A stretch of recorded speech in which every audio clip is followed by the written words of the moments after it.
you're 7% of the population. You know what I mean? You can't now say, okay, as white South Africans, we stand up and we're not putting up with anyone saying A, B, C, D. You cannot do that. You need to say, as white South Africans, we're a minority and we are going to engage with the majority so we can have more cohesive relations to move this country forward. That is it. At no point in time can you ever be so insular thinking when you are a minority group and you're dependent on the majority to live. You know what I mean? Without black people, white people cannot survive.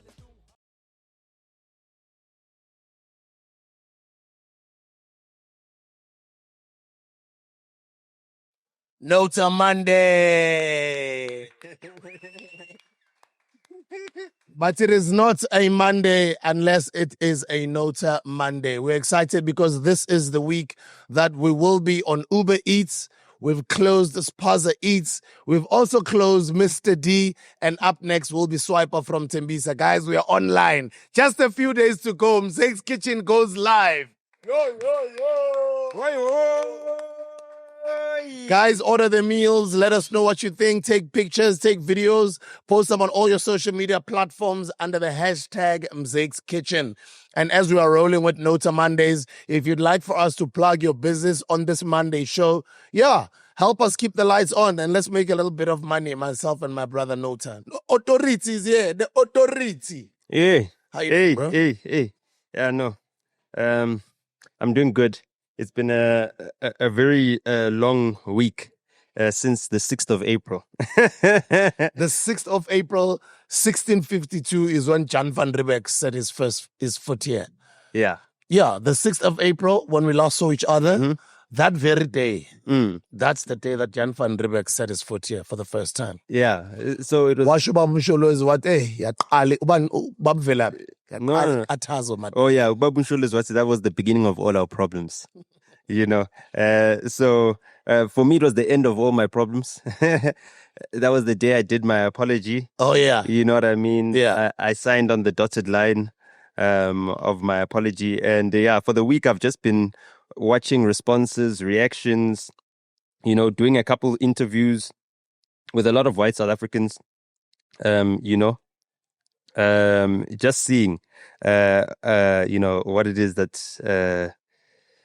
is their response and their reaction to the previous episodes that we did. Even someone like Colonel. Sorry, let me just get that adjusted properly. Yeah. You guys can hear me, right? Perfectly. Yeah. So I know someone's going to answer in the comments. Yeah, I know. We hear you. So seeing the responses, the reactions, and I think... 100% nail on the head in my assessment of what we're dealing with in terms of racial tensions inside South Africa right now. I think I hit not just the nail on the head, but I spoke to the truth of the underlying forces that are stoking racial tensions, and they've been revealing themselves. I mean, there isn't a racist that doesn't feel empowered by the fact that there's what is empathetic to white supremacist and Western hegemonic sensibilities in the Trump administration is reinforcement for the white supremacist racism in this country. And with what I've been able to see, by doing the research on all these protagonists, the people that are spreading the divisive narratives, they've been planning this for quite a while. I never knew that Colonel Chris Wyatt was at Melrose Arch. Yes, sorry, Arch. I was at Melrose Arch some 10 months ago. I saw a video of him reacting to Renaldo hosts being suspended from Parliament, and those videos that he recorded back in 2010 about Kill the Boer, and basically trying to make a comparison between singing Kill the Boer and singing, words that are unlawful in South Africa right now. So this long-term plan seems to have culminated. What we've been seeing over the past couple of weeks is like the culmination of a plan that has been brewing for a long time. They were hoping Trump will get elected. Trump got elected. They were hoping that X as a platform will liberalize speech a lot more, so therefore they can get away with a lot of their provocations, some of the things that they used to say behind closed doors. They're now open about it. And they felt they would have, unilateral support. They'd have Western support. They'd be able to run away to America, ask Trump to bully our government into making concessions that they want made. And they've failed completely. And for me personally, I took it upon myself. I said, Mina, I'm going to fight all of these guys myself. One man. I'm going to Chuck Norris this thing. And nginmele bafethu. Nginmele bafethu. Yabona? Nginmele bafethu. That's I'm gonna Chuck Norris. Nginmele bafethu. Nginmele bafethu. Steve So Biko over our time. I had to apologize on your behalf, because the truth hurts. And people's feelings were hurt by hearing the truth. So just to ensure that they are not able to use my words to silence me in future and trap me in, legal fights. I have to go up and down to court. I have to pay lawyers and all of those things that are unnecessary, those things that will distract us from our mission and what we're trying to build here and what we're trying to inspire for our audience as well. You know what? I know how to pick my fights, and I know how to use this as a positive moment. I saw a lot of people saying your apology lacked some sincerity. Yeah, there's no apology that will satisfy everyone. No, not just everyone. I'm just saying the people that I'm being asked to apologize to, right? I'm being asked to apologize to for words that I said that, legally speaking, in South Africa, there's a precedent that has been set that you should not say those words, right? They've been tested in court. Only a stupid person goes to court when there's a legal precedent that has been set, which means that you'd need to overcome that and you'd need to prove extenuating circumstances, which would then implore a judge to interpret the law differently from what other previous judges have done. I wasn't going to do that. That is foolish. I've seen other people try and do that. The Vicky Momberg case, she tried to do that. She tried to fight. She didn't submit and say, you know what, I surrender. I withdraw what I said. I'm willing to, make amends. Whatever it is that you guys want to subject me to show that I'm remorseful, please do so. And because she wasn't willing to do that, she was sentenced. Adam Katsavelos, same instance. He wasn't willing to roll over and recognize that he has hurt people and that people are hurt, and that's his character, I saw Renaldo Gouws also comparing your South African Human Rights Commission case to his case. I don't know if you saw that video. Yeah, I saw the video. I saw him commenting. And Renaldo, please come through because I heard a comment where you're saying now you I think you're angry. You don't want to come here anymore. Come on, bro. You're more than invited. We still have the invite open. And thank you for commenting on last week's episode.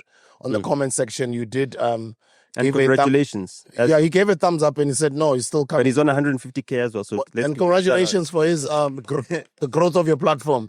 But we're still looking forward to having that debate with you. Come through, visit us. Let's create a relationship, man. NOTA is not a monster. We're not monsters, man. We're looking forward to hosting you at Mzakes Kitchen. Let's give you some amakoporosh. Eat it and you'll love it, bro. We're really cool dudes. We're looking forward to you coming up to Joburg and coming through and have a debate with NOTA. So I still hope what you said on your video, you didn't mean that you're no longer coming. Come through. We want you here. Yeah, no, I don't think he means any of that. I just think that his audience is putting pressure on him. So there's a lot of white people that want to keep us divided. So they don't want a black person that can speak honestly and say things that are truthful about the white community, that are also problematic about the white community in South Africa. So white people are refusing to hear any of their wrongdoing being spoken about.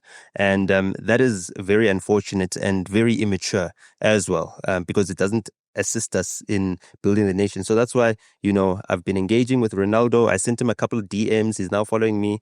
He hasn't come back to me. I mean, I spoke to Roman Kabanek a couple of weeks ago. We exchanged numbers, Roman would be dope also on the platform. Come through, bro. I'd like all. Did you invite him? Yeah, well, I wanted us to conclude with Renaldo first. Okay. You know what I mean? I watched Renaldo's interview on Alles Afrikaans with Johan Allers, and I was interviewed by Johan Allers the following day as well. He's a South African that's been living in the Netherlands, in Amsterdam, since I think early 80s or late 70s. Yeah, so Colbert posted a clip from that interview. Yeah. So judging from the reactions there, what Johan did say is that there's a lot of people from his community, the Afrikaner community, that wouldn't be too happy with us having a discussion. Renaldo put up a poll on his live, and 60% of the audience didn't want us to have a discussion. So why not though? Come on, bro. Aren't we supposed to be a rainbow nation? We haven't done the work to have this rainbow nation. That's exactly why I went to go speak to the South African Human Rights Commission to say that the position I find myself in is not entirely my fault. It is a fault of the failings of the institutions that are supposed to foster social cohesion, and all of those institutions culminating, their efforts have been a gross failure. And I'm not saying that to insult them or to undermine them. I'm just saying that the outcome is what we judge their work by. And the outcome currently is a seriously divided country. Yeah. But we've always been a divided country. It's your alarm, your 5 o'clock alarm. Yeah, it's got so shape. Ningawaring to Mzakes. What is Mzakes? Yeah, into Mzake. So when we look at the outcomes of what's currently happening right now, that just shows us the amount of work that we need to do. Yeah. And I feel like this platform allows us to do that work. I revisited the Rob Hersov interview again because I saw it's almost on like 200,000 views, and that did really well. And I'd like to thank you for the work that you did there. And sorry to everyone that wanted me to be on that episode. I was running late that day and I couldn't make it. We were planning a surprise for Penwell, but he held it down, in my absence as well. So that episode in itself, there were, I guess, 2 important things that needed to be done. The first important thing was to have a prominent, well-known white South African that is influential stating on record that there is no such thing as a genocide against whites in South Africa. Number 1. He showed that by sitting with you, eating with you. You were sharing plates. You know what I mean? You were sharing the same plates. You had finger food, every single thing. You understand what I'm saying? Of the African way. You had great discussions as well. I mean, he was able to connect you to some of his close associates that know that you've got brand value yourself, and that the brands that you've associated with in the past also have a successful track record. So you're not just, a nobody, He also showed that the system is really unfair, because there's no way in hell anyone in South Africa who's observed South Africa through our democratic dispensation can say that someone like Rob Hersov has done more work than DJ Sbu at all. Whether it be work in terms of business, establishing businesses, establishing brands, whether it be work in terms of motivation, inspiration, the amount of people that you've gotten out of a linear way of thinking that sent them straight into, the unskilled labor's pipeline, to dreaming big of owning their own businesses, and becoming positive contributors to the communities that they come from by reinvesting in those same communities. despite where their success may take them. You've done that.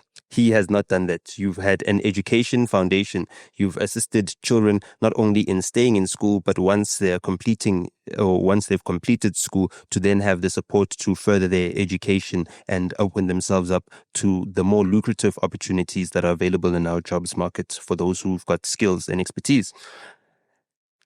I mean, it's like even in your pinky finger nail, the amount of work that he has done does not fit. So the mere fact that he comes in with the privilege of coming from a very rich family that oppressed slave laborers, that extracted mining wealth, that extracted, food processing wealth once they moved into other industries, as AVI, Anglo-Val Industries, that made so much money in mining. They could give Motsepe their mining empire and say, here, become a BE magnet and, go out there and prove that white people can make black people rich with the snap of a finger. And that's what they did for Patrice Motsepe and so many other of the nail era BE beneficiaries. Now him sitting across from you comes in as if, oh no, this is big Rob Hersoff. The viewers are like, no, Rob Hersoff has come to capture Sbu. And for me, I understand that now we've got a lot more passive viewers who haven't been with the platform for a long time. The people that have been here with the Hustlers Corner for a long time, whether it be prior to me also contributing or even through the time that I've been contributing, they understand what our value is. There is no person that can capture someone who's accomplished and established themselves from nothing. There's no one that can compete with that. I spoke to Justice on the Justified platform in early 2024, right after my return from the United States, and I spoke about, the leadership of the white community being the weakest in terms of the people that are their public figures or that are their influential people in their history, whether it be Western history. You've got Donald Trump, but outside of Donald Trump, which Westerner, which white, powerful, influential person do you feel has got the same level of cachet, gravitas? There are none. He's got no equals. In South Africa, there is none. I watched again the Biz News conference speeches because they've been publishing them one after the other. And I saw, I think it was Trevor Moyo from Zimbabwe speaking. And he had so much praise to give to Helen Zille. Oh, Helen, you're a giant. You're this, you're that, you're this, you're this, you're this, you're this. And all I could think to myself is that, other than being a journalist at the time, wherever at the Rand Daily Mail, then coming into politics from, a stint in the media, I don't really think that, there's any struggle credentials that can be attributed to a personality like Helen Zille. Same for Tony Leon. You go down to guys like Rob Hersoff right now, and it seems like, he wants to have more political influence and he's shaping himself into a Trumpian figure, and there are a lot of white people that are tribalistic in their thinking, so anything that is white is right to them. They can't discern between, someone who's saying things that are undermining to black people or just aggrandizing to whites, which are two different things, but can be done at the same time to the detriment of whatever argument that person is trying to put, because they need to understand that the context that they place these arguments in about them knowing what's best for South Africa and moving it forward is that they need to contend with the fact that we are a black country. We're a black-dominated country. 93% of our population is non-white. And too many white people think that what's best for whites is what's best for South Africa. And they don't want to hear anything else other than that. And that was shown through this social experiment. I mean, even in the first episode that was published on the 17th of February, before we got into everything that got controversial, I did say that, listen, this is performance art, and this is something like Andy Kaufman does, James Carey does, Kanye West does, and through this performance art, you can see how someone can intentionally create reactions out of an audience that then themselves become, they have a life of their own. Then they start creating content. So throughout this whole entire Neanderthal series from 17th of February. Why do you call it a Neanderthal? No, Neanderthal is legal. That one we can say. The series. Yeah, but throughout the whole entire, because it was a campaign. They were embarking on a propaganda campaign. Yeah. I saw their propaganda campaign and I said, I will counter it. Right? Yeah. And the strength of my counter was that if I am truthful, it is irrelevant how much money they have to create this propaganda campaign and this smear campaign. Mina, with my budget of 00 rand, 00 cents, I can change the entire narrative that they've been building up for what you could call almost a year. I mean, if Chris Wyatt's having meetings with all these people that are part of this media, I guess, body that's creating this right-wing political, agitation within our country, then what I prove to especially our black audience is that even if you don't have the money or the resources, there are certain things that are irrefutable. And if you stick to those things that are irrefutable, there's no amount of money that can, buy you out of the truth.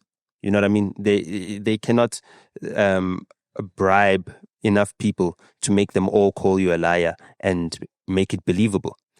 And I feel like it's been what now? What day are we heading to today? Good Friday is this Friday. Yeah, so today's a Monday. Yeah, so that was 17th of February. You know what I mean? Jeez, Feb, so this is March, 14th of April. This is 14th that we are broadcasting. Yeah, that's 2 months ago. So in the space of 2 months, 7 episodes in ago. the space of 2 months, black people were under attack in South Africa. And in the space of 2 months, through consistent content, through ensuring that we're sharing the truth, through having conversations, being open as well, being unafraid of debating. You know, if Rob Hersoff has to come here and tell us, we'll have Rob Hersoff comes here. If Usismandi Samashego has to come here and tell me, I will sit down and listen. Now, tell me if someone like a Renaldo host were to sit opposite me in the same way like Usismandi Samashego was sitting and were to express himself, why wouldn't I allow him to express himself the full way I did with Usismandi Samashego? You know what I mean? I wasn't trying to counter her point of views or whatever. I would say where I disagree or things that I feel like, she might have an opinion that is the exact opposite of mine, but we could still have a constructive discussion. I mean, we could still speak for 2 hours. So what is it that Renaldo hosts and all the people that are running away from me have to fear? I've never been accused of eating anyone, of chopping them up, feeding them to pigs, things like, you know what I mean?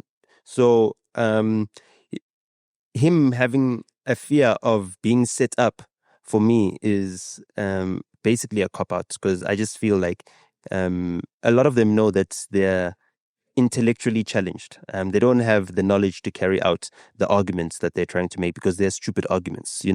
Racism is only motivated by stupidity. And stupidity can be more destructive than evil. Evil, someone premeditates, plans it, and then does whatever they do. With a lot of these stupid racists, I feel they don't know the damage that they're doing or how far it can go, and they're completely unaware. So they're continuing to do all this damage. They're too stupid to notice that it's doing damage, and they can't be convinced otherwise. It is easier to fool someone than to convince them they've been fooled, says Mark Twain. So we need to be very strategic in how we approach the re-educating of those who've got open minds, those who are reasonable, because this country needs to work. As you can see, we're on our own. Trump was busy trying to save the white farmers and the Afrikaners, but as soon as he needed to take care of business at home, completely forgotten about South Africa. He was reminded about South Africa as he was reading those tariff sheets. He's like, oh yes, Gonje, South Africa, Gonje. What am I supposed to remember? Oh yes, bad things are happening in South Africa. Bad things. You know what I mean? You can see that it's not top of mind. It's something that he's being told. That, okay, please do something to cause some agitation in South Africa. Let's try and destabilize them like we do with Venezuela and everybody else around us, all the neighbors that we feel are taking advantage of us. And as the months develop, we're getting into winter, we're less out there, things are going to get tough emotionally for us as a people. Wintertime is not the best time for us. I don't know if you remember the July riots. I remember. That's winter. It was like the 21st of July, right? Yeah. Was the 21st? Yeah, somewhere around there. 21st July. But it lasted for a couple of days. Yeah. That was right in the middle of winter. Back in 76, June 16, it was winter. You understand what I'm saying? So wintertime is also when shack fires increase as well. You know what I mean? So our housing crisis is exacerbated by this coming winter season. The pain tolerance during winter is very little compared to during summer. There's so many other distractions. So our tolerance for pain is what is going to be tested right now. And the biggest pain tolerance test that we've ever seen in a social experiment was during the lockdowns.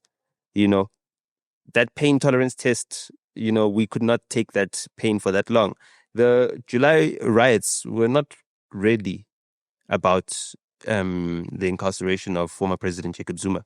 They were about the frustration of being in lockdown and not having opportunities, and now actually saying enough is enough. We need an outlet. Let's do something. And that's what happened, So the pressure is on. And we've been trying to release the pressure valves so we can find constructive ways of fostering cooperation between the people in South Africa to help move our country forward. Let's jump to Yes, sir. Angithi ngiphuze ngaliqeda manje yazi ama-view angithi ababoni ukuthi manje ngelwisa nge-mistake bafethu aningilandele nivati or something yo sengomile code kanti empty yo lokwenza kanjalo bafethu hide kuse-TV it's stuck out hard. I had to address it because there's someone who's like they're gonna be like that Ken is not sincere.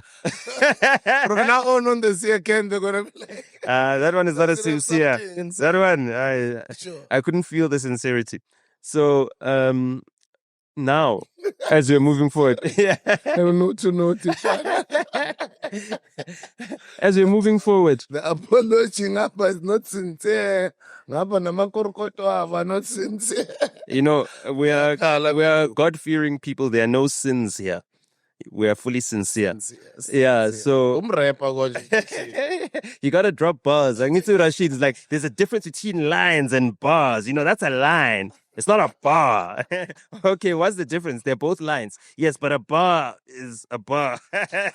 And a line is not a bar. So I Rashid. That's a nigga. I don't know whose platform that was. Yeah. Into azazi ukuthi uyakwazi ukurapha, but anyway. Yeah, no, Pela, I taught people how to rap, so you need to understand. Sure. You know, I'm the master, not just the student. So when we look at what's happening globally right now, it's the Chimerican war. It's a hybrid war. And, war. and the Xi Jinping is not willing to back down, bro. He's Well, not backing down. Yeah. Well, I mean, this war has been brewing for many, many years. And everything that we've seen in the past was just a threat to tell us not to get involved.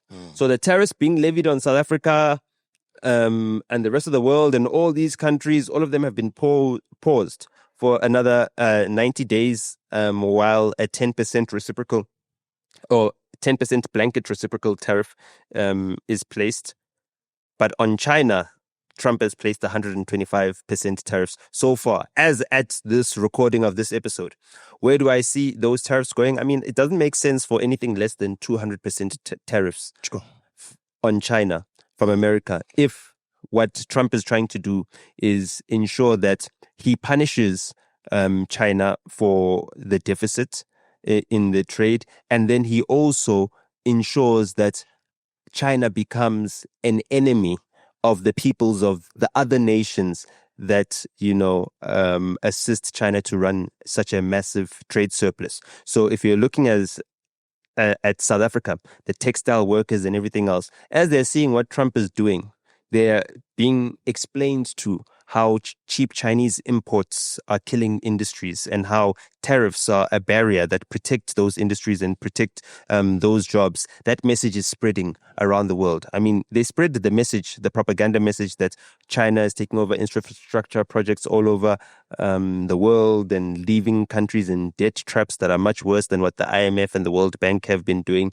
since they were first established, which is not the truth. But that was the narrative they were placing out there because they were competing for investment in developing markets or other smaller markets with America.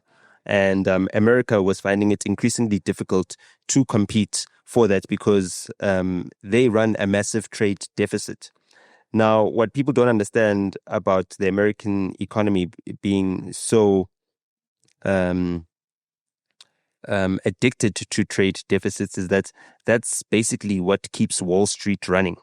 What Wall Street does is that all the deficits that are run make the treasury bills that are issued by the United States very lucrative. So they're a strategic asset for many nations. They're a strategic asset for nations that want to benefit from trading in the dollar or trading in the dollar because of how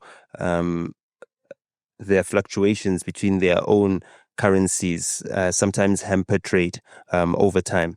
You can't really predict the prices if there's too much volatility, and your currency can really exacerbate either your trade deficit or trade surplus, depending on how your currency is sitting. So China has been devaluing their currency so that they could run a trade surplus.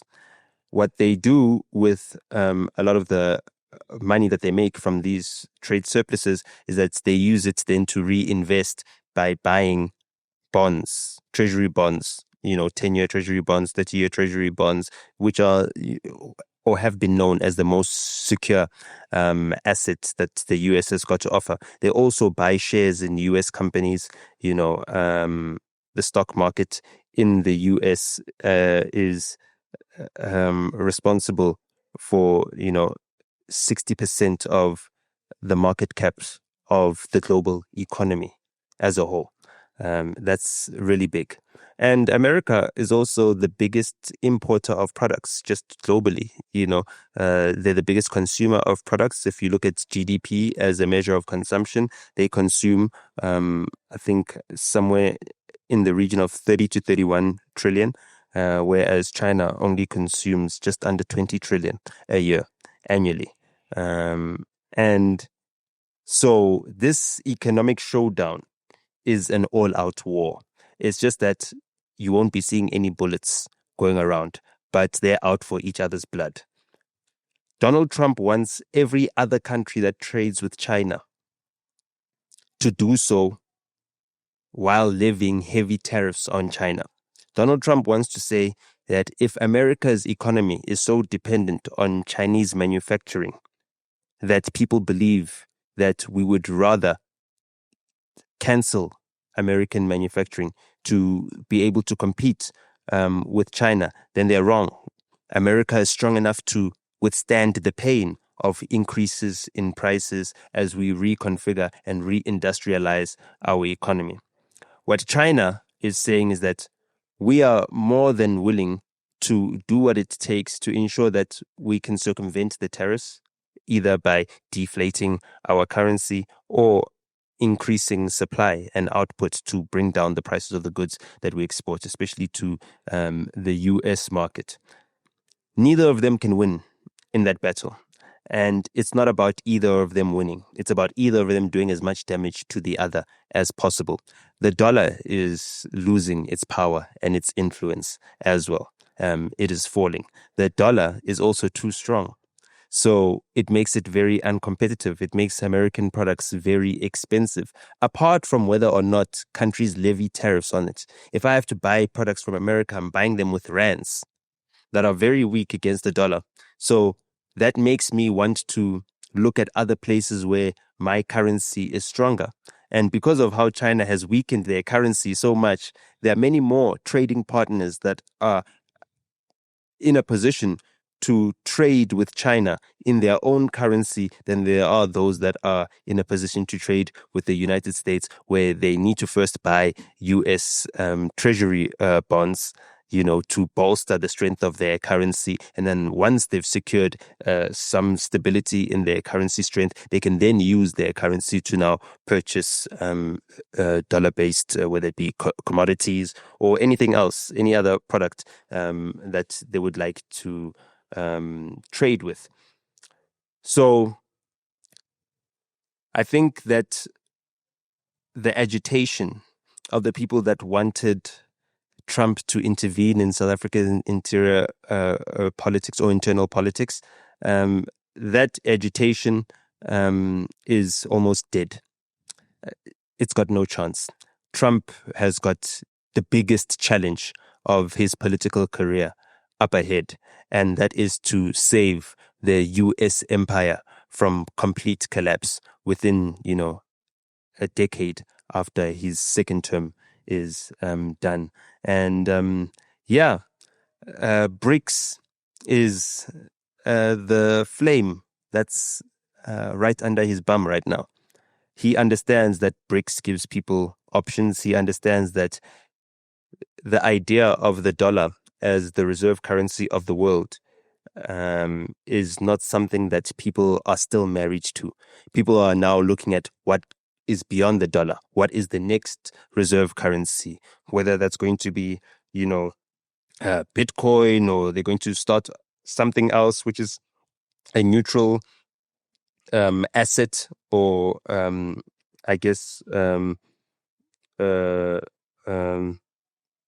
security that they can use to back a currency that can be used for global trade, which was, Keynes's idea before the Bretton Woods systems was introduced in 1971. Now, when we look at the introduction of the Bretton Woods system in 1971, that was the dollar disentangling itself from the gold market. So the dollar was no longer backed by gold for the first time. And that's what got America into this mess that it's in right now, where its companies run on debt, where its consumption is debt derived, and where it needs to run heavy deficits so that it could sell the debt, into the markets so that it can fund whatever programs that it does. So the way in which it works in South Africa would be, South Africa is saying that we're running a 6 billion rand deficit. Then what Treasury will then say, okay, this 6 billion rand deficit that we're short of, right, we're going to borrow it from the markets. We're going to borrow it from Sbusiso. Sbusiso, here's what do they call it? South African, whatever, the bills. I forgot what they called our bills, right? But there's different bills. Bonds that you can buy. And then you say, I'm putting 100,000 rand in this rand a bond. And then in 10 years, it's supposed to give me 5% interest or a yield. That's what they call what you make out of that investment. US yields have crossed over the 5% mark. The stock market at the same time has lost over, 10 trillion in value. These things are supposed to move in opposite directions. When people are taking their money out of their stock market, they're supposed to put it in securities, right? Which is the treasuries. Now, those yields are then supposed to go down because the demand is high.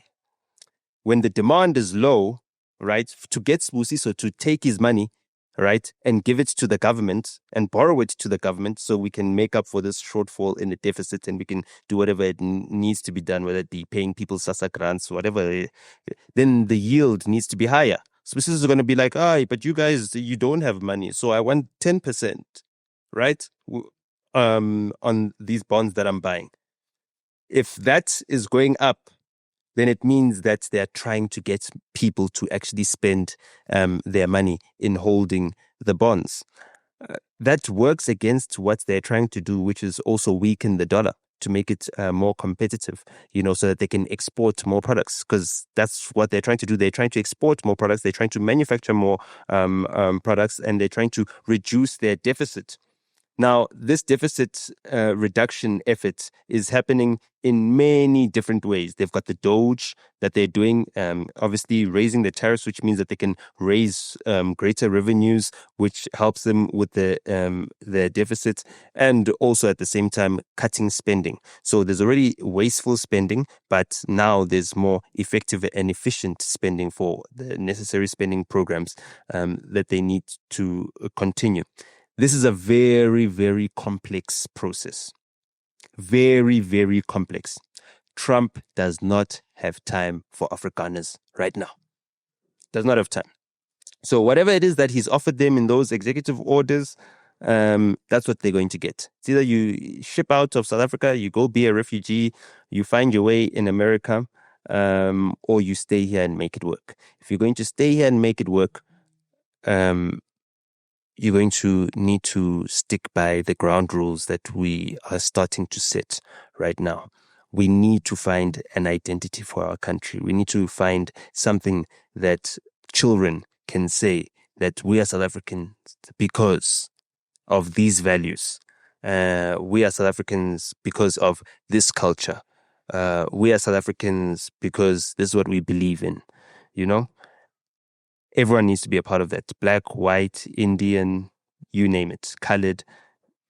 All of us need to be part of Project South Africa 2.0. We've had Project South Africa 1.1 and 1.2 and 1.2.1 and then 1.3 and then 1.3.1 and then 1.3.2 with the Kgalema Motlanthe 6 months, and now we're in South Africa 4.1 with 4.2 actually, with the third Ramaphosa administration, because the first one was just the last year of what should have been Zuma's second presidential term ending. This South Africa 5.0, now that I've counted them all out, this South Africa 5.0 needs us to all work together and needs us to be determined to make things work amongst all of us. And we need to have a united voice. So I watched another Renaldo. I'm a big fan of Renaldo host, by the way. I've been watching his videos for a long time, and like I always say, I don't always watch things I agree with. I like watching things that I disagree with, just to open up my perspective, just to see what other people who are not thinking on the same wavelength as I'm thinking are thinking about. And he was talking about, white South Africans needing to stop letting the ANC get away with murder when it comes to not delivering to the demands and to the promises that they've made to the South African populace. And, I found the way he put the message a little bit too immature. Because again, you're 7% of the population. You know what I mean? You can't now say, okay, as white South Africans, we stand up and we're not putting up with anyone saying A, B, C, D. You cannot do that. You need to say, as white South Africans, we're a minority and we are going to engage with the majority so we can have more cohesive relations to move this country forward. That is it. At no point in time can you ever be so insular thinking when you are a minority group and you're dependent on the majority to live. You know what I mean? Without black people, white people cannot survive South Africa. You know what I mean? Black people are the ones that do all the hard labor, all the tough jobs, And blaming the ANC is also another cop-out because white people are acting like, as a whole, they haven't gotten richer and richer and richer and richer and richer under the ANC. The ANC has enriched white people, the white community, and big business more than any other government prior to it. That's just, the irrefutable facts. So they need to start pointing the finger at big business, And I'm disappointed in the cowardliness of the middle class and poor whites of South Africa. Poor black South Africans living in squatter camps or shacks, when they feel that their government is not serving them, they take to the streets and they toy. They do something. Whereas within the white community, it always has to be those that are resourced, that are the ones that are active in society. And what that does, especially for the white community, they toy with their money.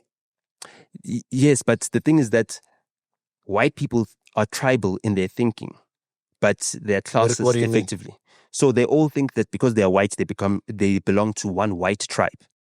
But that's not the case. There's rich whites, there's middle class whites, there's working class whites, and then there's the whites that live in poverty. And they don't live amongst each other. They are separated. And that's the way in which our society is separated. Rich whites live amongst rich blacks. Classism, right? That's the classism, So all we hear is what rich whites want. All we hear from are rich whites. We never hear from poor whites. You never hear a poor white person saying anything about what's happening in South Africa. The one time, he wasn't even a poor white. He's just a white without medical aid. It's not that he's poor. It's that he didn't have medical aid and he ended up going to, was it Helen Joseph or Charlotte? You understand what I'm saying? And he was complaining. Oh, you're talking about radio DJ Tom London. You understand what I'm saying? Yeah. He's not a poor white. That's what I'm saying. He's not a poor white. Do you understand what I'm saying? It's just that he didn't have medical aid and that's why he was at a public hospital. It's his choice to not have medical aid. You know what I mean? If you don't have medical aid and your medical bill is 80,000 or 200,000 or 300,000, you're going to go to a public hospital. It doesn't mean that you're poor. It's just that this medical bill is crazy. You know what I mean? And if you don't have medical aid to pay for it, which is not really medical aid paying for it, it's you paying for it in installments, using medical aid to save the money for you and keep it in a safe place, because you can't give it to your mom because she might find better use for it. She'll tell you that, hey, 29 months young.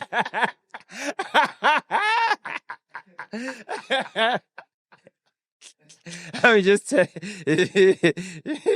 that's just the truth of the matter. So we don't hear from the poor whites. And the poor whites need a voice as well. And they need someone to speak for them because they're the ones that are suffering the most from the lack of social cohesion in South Africa. Because when someone looks at a poor white, they look at them as part of that white tribe. You don't think Renaldo Gouws is their voice? He's not a poor white either. And another thing about Renaldo Gouws, he's not a loyal Afrikaner, unfortunately. unfortunately. What do you mean? He's married to an English woman. Mm. You see? So it's like if I had a white wife and I'm now saying, Amandla. but like the person who is inheriting everything that you've worked for when you pass away, if things happen in the natural order, which is that the husband is supposed to leave before, his wife, is a white person, then it shows that, you have no loyalty to black people. Dr. Umar talks a lot about that. Yeah, so that's what I believe. It's one of the reasons that he gives for being against prominent black figures that marry white. Yeah, I mean, there is racism. So for some people, they're just not attractive to other people of other races for whatever reason, whether it's because they speak differently or whatever. They're not tall enough, they're not short enough, whatever. So you don't think poor whites have got a voice, even just online on the internet? Which poor white do you know? Apart from the ones that you see when you drive through the Val. Why the Val? Banini. Either. You name it. You name it. You name it. Other than seeing them on the streets, completely erased. You never see them toying, saying, hey, we don't have water or whatever. You never see them. They don't have a voice altogether. And they're the forgotten ones. Yeah, they are the forgotten ones. You know what I mean? And they outnumber the ones that are doing better off. And the sinister, for me, I think it can only be attributed to evil, not stupidity. The elite whites that run big business, they're willing to profit off of extraction at the detriment of the rest of the entire population. They don't mind. Whether the ANC is delivering or not, all they care about is their profits. If the ANC doesn't deliver certain services, they say, how can we profit from that crisis? If the ANC is not able to train enough policemen to guard state assets, they're like, how can we ensure that our private security companies are able to have more manpower than the South African Police Services and the South African National Defence Force put together? That's what they think. How can we exploit each and every single crisis manifesting out of the change in governance from what was previously the National Party dominance to the ANC dominance to the current dispensation where it's a coalition government? That's all they obsess about. They don't care about investing in social cohesion. Our universities are unique in South Africa because, those are the most classless institutions we have because of NSFAS, simply because of that. When it comes to high school, only the kids that have got money go to Kuro. You know what I mean? There's no broke kid that's going to Kuro. There's no kid whose parents have to travel with taxis up and down that goes to Kuro, unless they're lucky and they've got a bursary. You know what I mean? But even then, they're in the minority. But in university, the kid whose parents still travel by taxis, the kid who stays with their grandmother because they're an orphan, their parents are not alive, they all meet at university. All of them. And what is starting to happen is that because of them all meeting in those universities, they're starting to understand their separate lived experiences and understand that we live parallel lives in South Africa.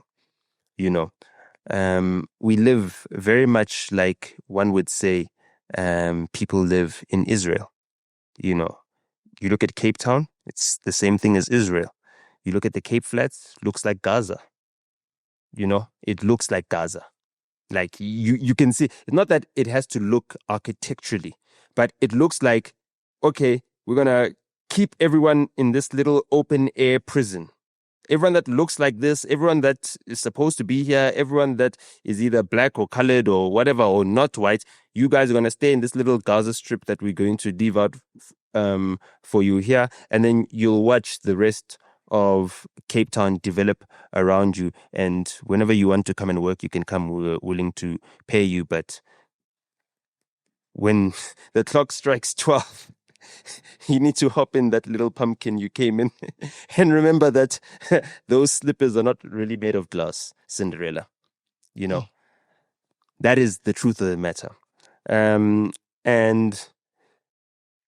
facing the next couple of years with things setting up the way they're setting up, we need to really look at, especially the podcasting space, but the alternative media space. That is where the battleground is. You're seeing where the money is flowing. All these big people are putting money into alternative media platforms. It's a global phenomenon. You know what I mean? You're seeing certain characters popping up out of nowhere. And you're going to start seeing more and more of it, you know. Sorry. I'm supposed to go to cheaper. It's cheaper. It's cheaper. Yeah. Are you outside? Okay, sharp. We're busy recording, sure. So that's Jabulani Nkuna. So Nkuna, they say langa yentla nchimba lokulu alombeta bayeni. Do you know what that means? Hey. Indaba isithakazelo. Mara siyathukana. Sithini? Sicabanga khona manza. Bakhulasa ngesihlahla. Nchimba lokulu alombeta bayeni. Bayeni is visitors, right? Yes. Yeah. Nchimba. Amasimba. Yeah. Langa yentla nchimba lokulu alombeta bayeni. Break it down. You'll get in the break it down. No, break it down. It's a podcast. I want to give the Nkunas a chance to show themselves. Okay. Write it on the comment section. Yes. Yeah. So Jabulani Nkuna has got me on his Jepa podcast that he's doing today. Nice. So I had to do that. So big up, man, for always showing love to up and coming podcasters. Yeah, no, we need to show love, and we need to show a lot more love, especially to the small ones, because the money is flowing. Us with this skin color, we don't have the money, we don't have capital, right? But we've got influence. We've got certain natural resources that those with money don't have. We've got the truth as well. That's what's on our side. So as they fund all these lies, we just need to make sure there's so much truth out there that the lies become unaffordable. You understand what I'm saying? So if they're spending 10 million telling lies right now, we need to take that bill up to 10 billion. We need to make it costly. That's how costly those lies need to be. So we need to hit them with a superior truth. Looking at how now this post-Crimerican war era is going to shape up, right? We need to look at the countries that have got, the biggest GDPs in the world. Germany, they run a trade surplus. They make cars. Exports, they're a $5 trillion economy. Japan is a $4.4 trillion economy. India is a $4.4 trillion economy. The United Kingdom is a $3.7 trillion economy. France is a $3.3 trillion economy. Italy is a $2.5 or $2.6 trillion economy. Canada is a $2.4 trillion economy. Brazil is a $2.3 trillion economy. These are really big economies, right? And all of them are now having to play in this new uncertain world. What gives them some reassurance, right, is the fate of Russia. Because while the entire world is worried about Trump's tariff and the war with China and the reciprocal tariffs and the comments from Canada and the folding from Sheinbaum in Mexico, and the Colombian president also now entering the chat, and all of this is happening, and Russia has got sanctions on it, so they can't even be involved. They're watching everyone fighting amongst themselves, and they're sitting in that corner and said, you guys sanctioned us. You guys isolated us. So now when you guys are all fighting, we can't get involved. We just have to watch the show. So Russia is watching the show, and because their economy has been able to survive the sanctions, even with these tariffs, which are like a soft form of sanctioning people, is that we're not going to sanction you, but we're going to make it really restrictively expensive for you to engage with us. We're going to make it really difficult for your products to find a market within our markets, because we're going to tax you to the point where, our local competitors are able to outcompete you on price and value as well.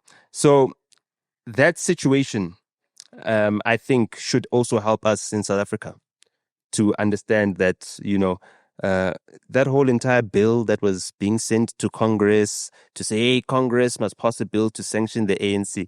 Tell me, a country that's got 0.4% of the imports to the United States, out of all their imports, we're less than 0.5% of their imports. Why would they be wanting to go to Congress, lobby people, get a vote done? Even when the vote is done, they've got a very slim margin, the Republicans. They really need to go on things that they can win, things that can really get passed, things that can really get through. And I think South African politics is not a priority for them, and it shouldn't be a priority. Another thing that we should learn, or another country that we should learn from, is the United States, actually, as well. So we should learn from Russia in terms of their resilience, but we should learn from the United States in terms of actually tariffing China. The truth of the matter is that, yes, I've said all of these things, and it might be bad for some people what Trump is doing, but what China is doing to our local industry is also terrible. We've been speaking about how our factories are turned into churches because we're buying cheap Chinese-made products. We need to start spending more on our products. Why are we spending more on the products? Because when you buy cheaply, right, you have to pay more for insurance because you're increasing the inequality, because you're increasing the unemployment. And therefore, that little cheap Chinese product will need to be so cheap that you can always replace it because it'll get stolen. That's just the case of the matter. You're creating inequality, with that. You're making sure that there's less and less opportunities. Wow. This is why I was saying that I want Trump to put tariffs on MoFire when MoFire exports to the United States. Why? So that when someone buys MoFire in the United States, they're saying, this company is not stealing jobs from us. I can support it because when I buy this product, some of the money is going to the treasury. Some of the money is paying for my social security. Some of the money is paying for my infrastructure so that I've got bridges. Some of the money is making sure that the ports are maintained so that, products that are coming in don't sit there for too long. Those same ports are the ones that I need when I need to export my products as well. So I need them maintained. And that's why we should encourage tariffs on Chinese products.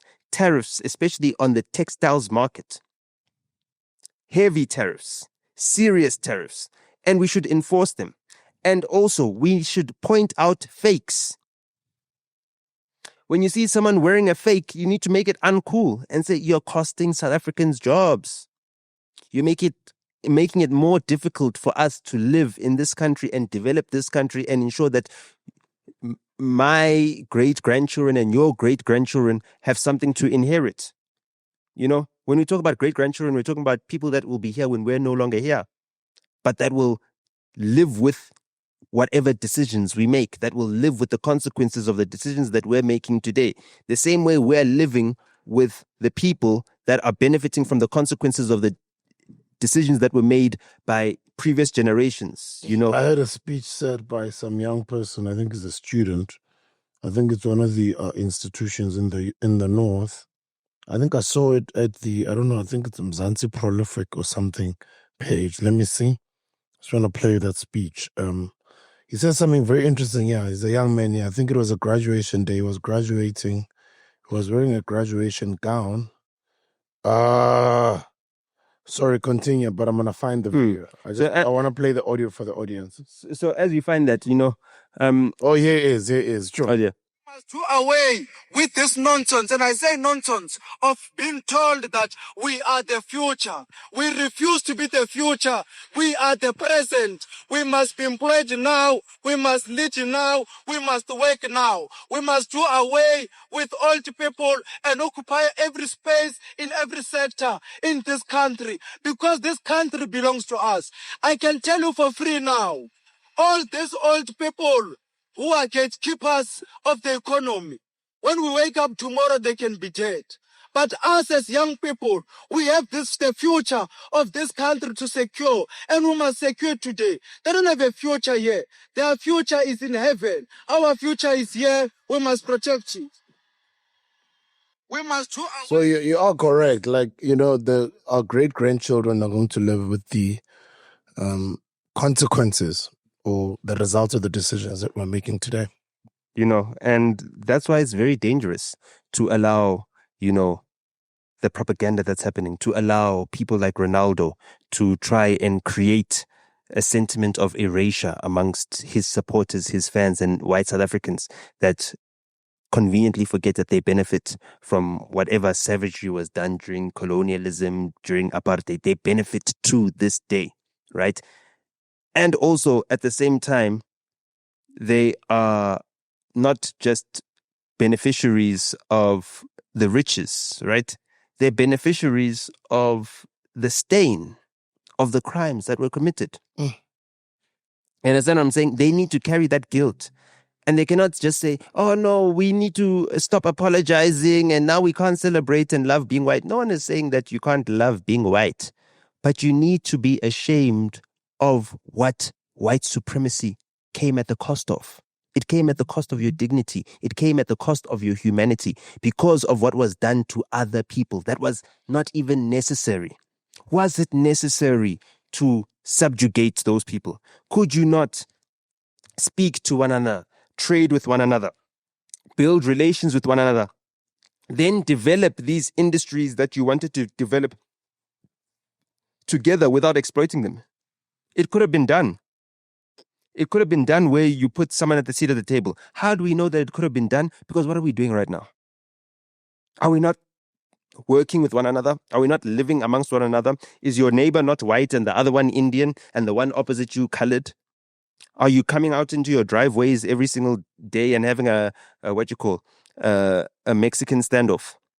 No, that's not what's happening. We're not living in the wild, wild west. We're not cowboys and Indians chasing one another and trying to kill one another and all that type of stuff. We're not living in that world. And the fact that we're living in this current world and there's so many unaddressed issues that are not getting addressed because there's too much tribalism, right? Is something that we need to be able to discuss openly. And we need to be able to fix it. And where we are getting things right, where the white tribalism is able to get things right, is that they're able to pool resources for things that serve their communities very, very well. They're able to do that.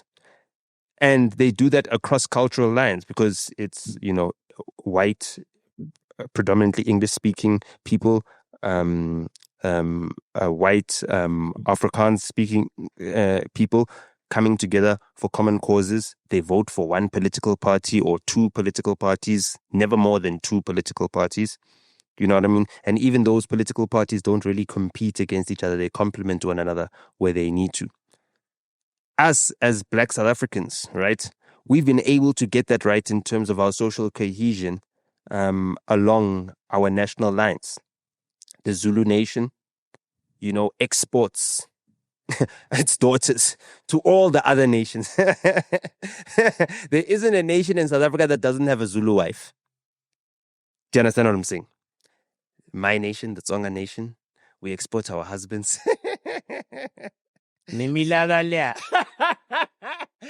We have to use what we have. Our advantage. We are few, us. We are few. Yeah, sleep we are cool. Yeah, guess back there. Yeah, guess back there. Bese nina nifike ekugcineni nithi okay ke sizoza sizonceda. Sifiu bafethu. You know what I mean? Asikho baningi, ngeke sibathathe bonke. You understand what I'm saying?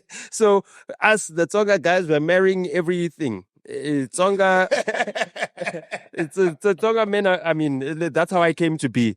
You understand? I'm the result of a Tsonga man that went to find greener pastures. Ecoman. You know what I mean? So that's what we need to now remodel in other social spheres. You know, we're able to come together, marry across national lines, you know, build futures together, make children that speak 4 or 5 different languages. You know what I mean? I was on the phone just now, guys are saying, hey, NOTA just speaks any language. I'm Tsonga. We learned all your languages. You know, so that is what we need to encourage. Why is it that There's another cause there is busy laughing. cause These Limpopo guys are everywhere. you understand? So And y'all are the smartest. no, Out we're of not, all the villages, all the provinces in the country, the most people that work for home, abasebenzele ejaridini, is y'all. yeah. Because y'all just come to Joburg to take the money and then you go invest back at home. If But- one goes to Limpopo now, Limpopo is no longer villages there. It's like suburbs. We built But you it. guys have turned that place We built into it one. very inspiring. We built it one bucket at a time. There's a lot we can learn from you guys. Have you ever seen all those buckets on the N1 every weekend? Bro, I seen it. Going home. I was brought For how many years? Every month, he used to grab that big panel van with the canopy at the back, and he had clients that used to go back home, high Limpopo, every month, and he used to make 3 grand every month just by transporting people to Limpopo. But inner, And that has been a culture for many decades. what is he transporting them Because in? they work back home In a panel van, in a baki, yeah. And what is in the baki? Baki? Van, ke batho. No, not just Ba buckets. berekela high. Yeah. That's what I mean. But not just buckets. So, like, there were buckets that used to transport goods. The bucket would come into the village and then it knows, okay, this bucket I need to deliver to this house. This one I deliver to this house. So all the people that were working in town, right, on the weekends, they'd come through Ngeigopo with the things that need to be sent back home. And that's how we you built guys are an Limpopo. incredible thesis. An awesome case study. That's how we built Limpopo. You need to be studied for Yeah, that. that's how we And I built think Limpopo. everyone in this country can learn from you all. So I mean, continue. even things like qualifications, we over index everywhere. I mean, I was on Convo again because we shot 2 episodes. in one NOTA, day. Shipiwa And I said was I not said even Sydney. doing the same course as me. Yeah, Now you guys call it UJ Adverts Tech. yeah, But Shipiwa, I was the DJ. yeah. I was not so good in doing my schoolwork. But Yeah. Shipiwa used to help me pass all my tests because he used to help me do my schoolwork and I used to just pay him. I Yeah, used to pay him $500 yeah, and he'd make sure that I passed. yeah. Shipiwa is a brother to Dakindo, the Mhm. gospel artist. Okay, nice. Yeah, he was my flatmate at Ponte City. Oh, We nice, used to go to Vets Tech together. nice. But I'm just showing you the Limpopo guys how brilliant you guys naturally No. are. I'm taking that, but I also need to remember that like my father's a Limpopo guy. I'm a Josie cat. No, I know that, but I'm Yeah, just but- saying. I had a Zulu guy, my friend Usipo Tabet. Well, Zulu and Swati. Yeah. Mina bengiyi-DJ ndoda isipansi esigele bengizasibona late. Mara bengihafu Shipiwa shy isipani ngithola Swear. B, ngithola ama-A sometimes ama-distinction. Swear fair. Nomuntu ongashayi ikhosi yami mara mfethu umtswembu. Mm. Hey, angaze ngibone into nje. And we're also together. Like, have you ever seen Tsonga people when they see each other? They might not be family, might not be related, but you can tell that, no, I'm a Tsong. Yeah, they've got the understanding that you know what's up. You know you can't say no to me. Anytime I'm with a Tsonga security guard, I'm like, I know I'm getting in. You know what I mean? Umthetho awuvumi mara hlanganisha ilungu. You understand? So, you know. Convo. Yeah, uzongena upapa pen. So, school or no school? Yeah, that's Pagat. So on the Convo show, I said Sydney Baloy. Sydney Baloy is my cousin, my late cousin. It's Simon Baloyi. And he's the CEO of SAHRC. There's another Simon. Yeah, you understand? Yeah. Yeah. So, I'm a Baloyi as well. So Simon is covered behind the camera. On camera, Baloyi is covered. So now that Simon has reminded me that that's also a Simon, I missaid his name. I said Sydney, not Simon. But Simon Baloyi is the CEO of SAHRC. And SAHRC, is one of the big companies globally from South Africa, one of the most innovative companies as well. And to think that a Tonga boy can rise up the ranks to get to, the level of being a CEO of such a big company is reinforcing the investment that our parents have made, as especially the Limpopo kids, in teaching us the value of education, is paying fruit right now. And we didn't have many other options because we didn't have businesses that we dominated. So if you look at KZN, there's the whole entire taxi industry. And the South African taxi industry is dominated by associations in KZN or from KZN. Anywhere, so we didn't have any of those industries in our province. We didn't have cities that needed whole entire taxi industries. I mean, Polokwane, yeah, it's got taxis, but I mean, it's mostly long distance taxis. The local ones just in the CBD, and then everything else, has to be either walking distance or you need someone to give you a lift. So we didn't have those other options. We needed to go out there and get work and get jobs. In my cousins alone from Limpopo, we've got, a couple engineers working everywhere, whether it be Eskom, Transnet, you name it, any of these places. And in the mines, the Limpopo boys are everywhere. They're running the mines. Mining engineering. Witbank, coal, you guys are everywhere. Yeah. Royal Bafokeng site in the northwest, in the mines, they're platinum, gold, in the Northern Cape. Like, the Limpopo boys are everywhere, bro. Over-indexed. We're overrepresented. And you guys are educated. Yeah. We're overrepresented in almost each and every single sphere. And sector, every sector. Yeah.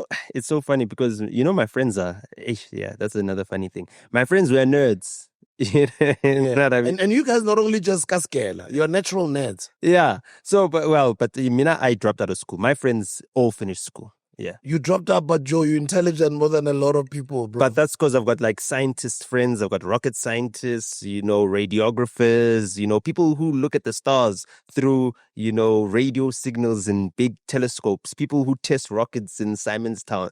Those are my friends, the people who ensure that you are able to turn on the lights in your homes. Talking about turning on the lights, guys, come on. You guys have got money. Sponsor NOTA Mondays. It's time money is made on this Monday show.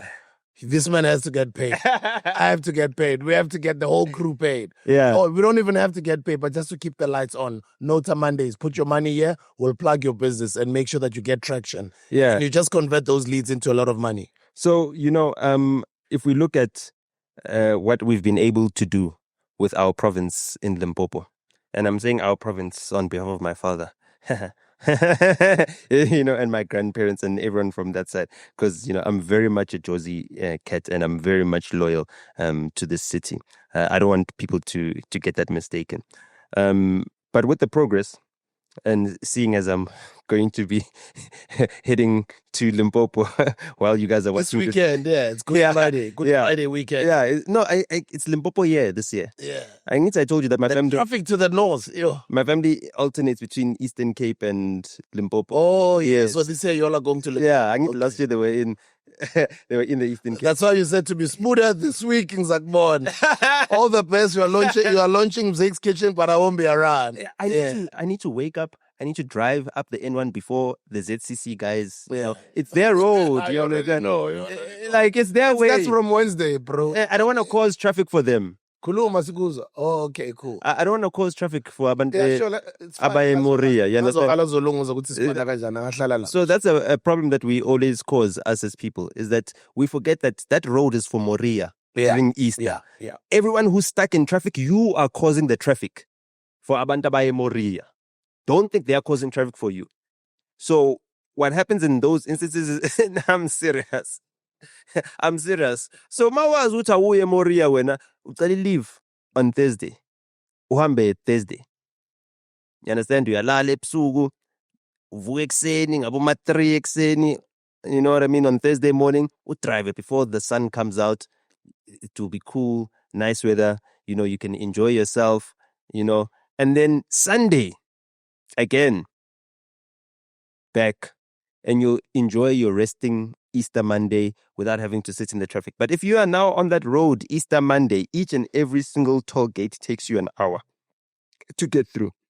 And it's a very short trip. It should be a 4-hour trip all the way.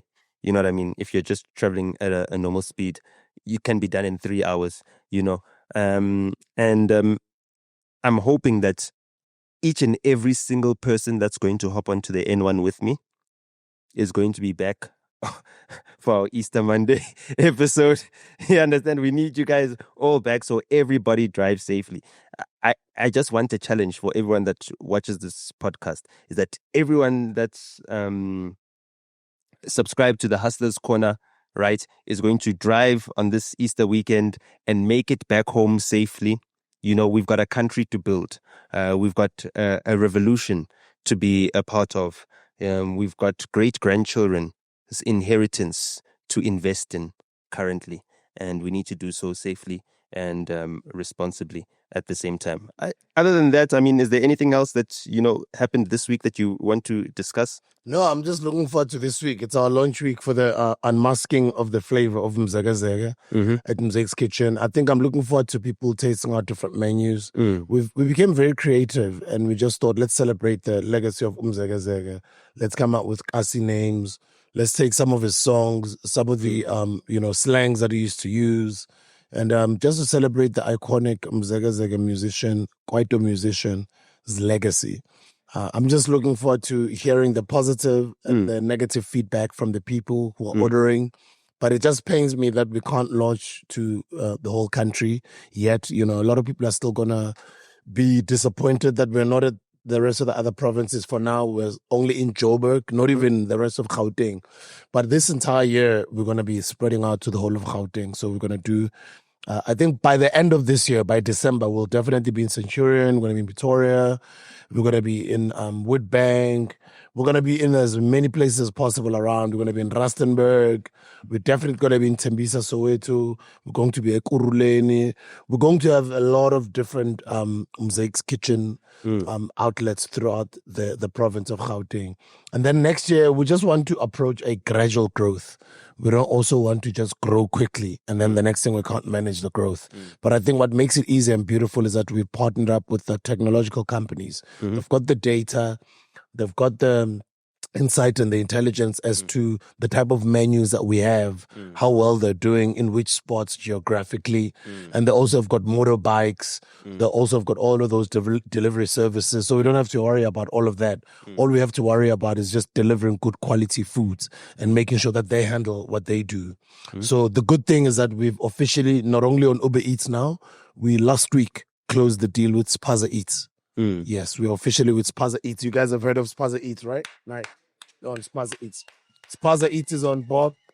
We are also on Mr. D. You guys are we going to be able to speak to... Yeah, well, Mr. D. Are we going to be able to speak to the guys from Spaza Eats here? Yeah, we're going to be having an episode with him and you. We've already scheduled it when you come back from Limpopo. Yeah. The other week. Nice. Yeah, we're going to have an interview with Talifani. Talifani Bank's incredible entrepreneur, started his technology company. He was helping big corporates before with their back-end technology. And then he decided, you know what, let me just go and focus on the hood because none of these companies are focusing on the township economy and there's a lot of money there. Yeah. And that's how he started Spaza Eats. Yeah. So we're going to have a chat with him on the platform. I'd like platform. to have a chat with him because, last time I spoke to him, I was congratulating him for his progress and also speaking about how the services industry needs Spaza Eats or something like that. You know what I mean? I was like, bro, I've got someone whose hair needs to be done.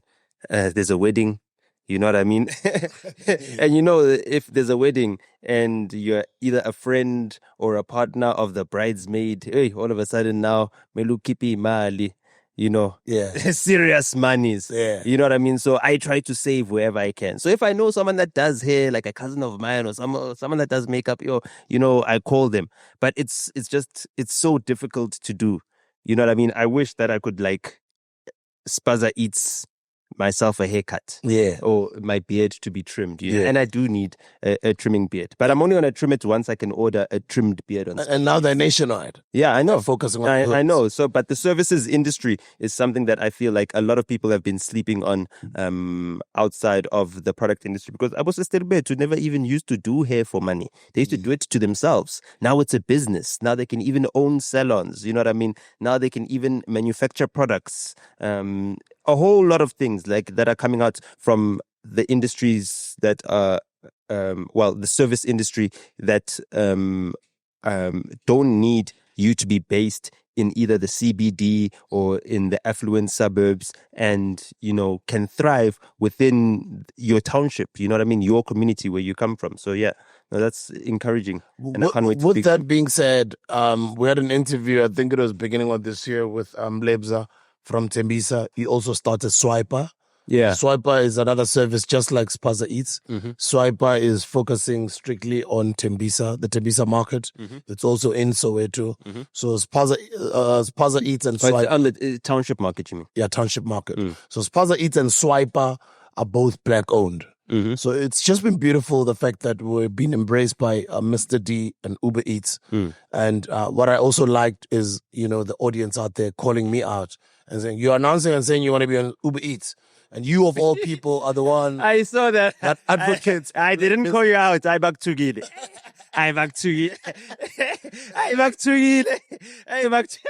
What happened to black-owned businesses? Our audience, And I like that. You remember you said it 2 weeks ago. Yeah. You said they call us out every week. And we're always listening to them. And we do listen to them. Yes. So now I'm one of those people. I always listen when I get called out.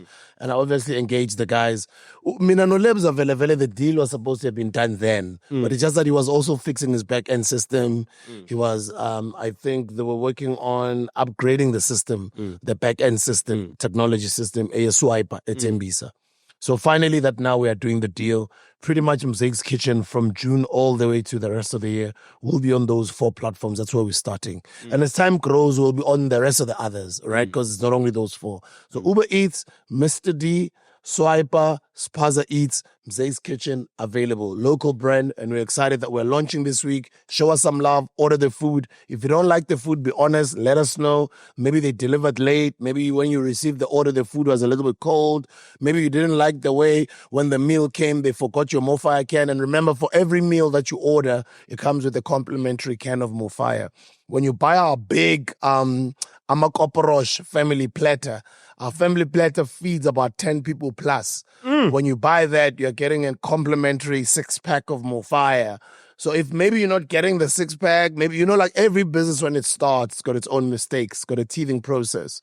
So we want to walk that journey with you. We want you guys to continue calling us out. We want you guys to make us better. We want you guys to recommend some of the things that we can do, some of the dishes that you think you may like. Because right now we're not just thumb sucking. Because we're working with technology companies, we're also getting advice from them based on the data that they have behind the scenes, the type of menus that we have as to which menus are selling on their platforms, which menus they think are going to do well for us as well that we should explore. Maybe we forgot others. I've seen some people saying, why don't you guys also try out Amasi no Putu? Why don't you guys try, you know what I mean? Which is really dope. So, let us know. Let's grow together. And we hope we are also inspiring you to also pursue your dreams. We don't have all the money in the world. We're just starting out with the little that we have. You saw me, guys, a couple of months ago. I was doing videos, calling out some people out there and saying, guys, if you're interested in investing in the new venture that we're working on, do come on board. And we had an influx of people that were interested to come through as investors. So, we're doing it with you guys on board. Because when I started Mofire, many people didn't come on board at the time. It was 10 years ago. I understand that. I understand that. But what I liked is that over the years I've listened when people are saying, why bonga still? So mind you, everything that I start, I'm always like, guys, investments, we are open. If you want to come on board, come through. And then obviously there will be some people who don't trust us, who are like, yeah, but we are not sure. Yeah, and that's fine. And it's always like that. Even with the property and real estate work that we're doing with the Casino properties, we are there because of hundreds of investors that are on board. Same thing with Mzakes Kitchen. We did a call to action. People came on board to come and invest. And then we've got a whole lot more who want to invest. So we're still behind the scenes working a model where you guys can still come on board and be a shareholder of this business, because it's going to grow. We're going to take it to very big lengths.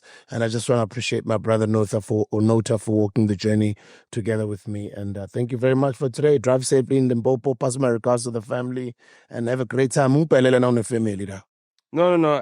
I will do so. I will. Nabo small. There's younger cousins, the teenagers. Yeah. Shama video call it. There's Uncle Smuda. What's up, guys? Yeah, no.